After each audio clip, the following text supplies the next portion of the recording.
And looking at this, these are like 6 keys that I like to look at the beginning of every year to kind of get us focused in moving forward in what God's called us to do. And so the first key that I look at is purpose. I think you always have to go back and revisit why you started doing, and this is basically following up on what Karen said.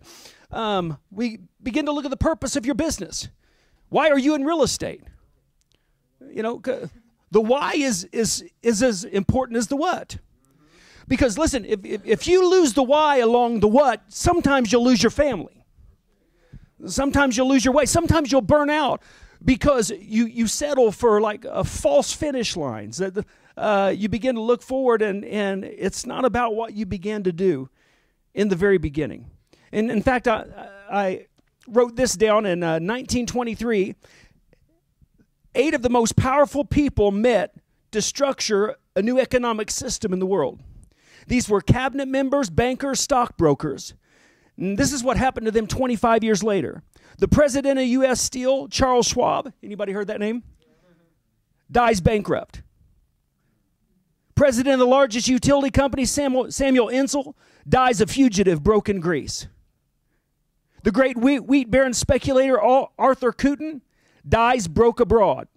The president of the New York Stock Exchange, Richard Whitney, dies in Sing Sing prison. The member of the cabinet, Albert Fall, was let out of prison to die at home. The Bear of Wall Street, Jesse Livermore, committed suicide. Leon Fraser, the president of the Bank of International Exchange, committed suicide. And the president of the world's largest monopoly, Ivan Kruger, committed suicide. They lost the purpose. They lost the why. So every year I look at my people and I say, why do we do what we do?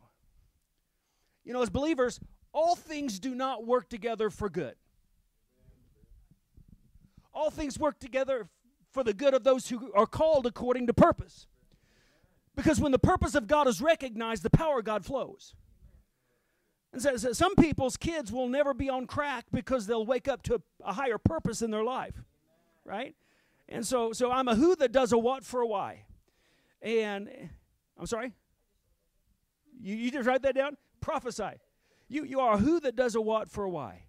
And so purpose is so important. When you get a glimpse of purpose, it's called vision.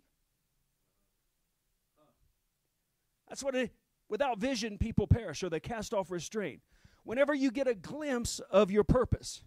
I mean, for the first 2 years of my salvation, I did not know what Jesus wanted me to do. I kept asking, what do you want me to do? And he just kept affirming who I am to him. And so I became a quicker picker-upper. I'd pick up cigarette butts in the parking lot. I felt like there was more. But he's like, if you're faithful with cigarette butts in the parking lot, now I'll let you take collection. I mean, they actually trust me with money. And bring it back in the back to be counted. I mean, I was a nut back when I first got saved. And so then as I got secure in my identity, right, real estate would never be my identity. Because plus real estate or minus real estate, I'm still who I am. It's just a vehicle. What I do is a vehicle to carry the nature of Christ. And so with purpose, I always make sure that I can find Jesus and find myself in the middle of what he's called me to do every single year. And so I always take time to reevaluate that.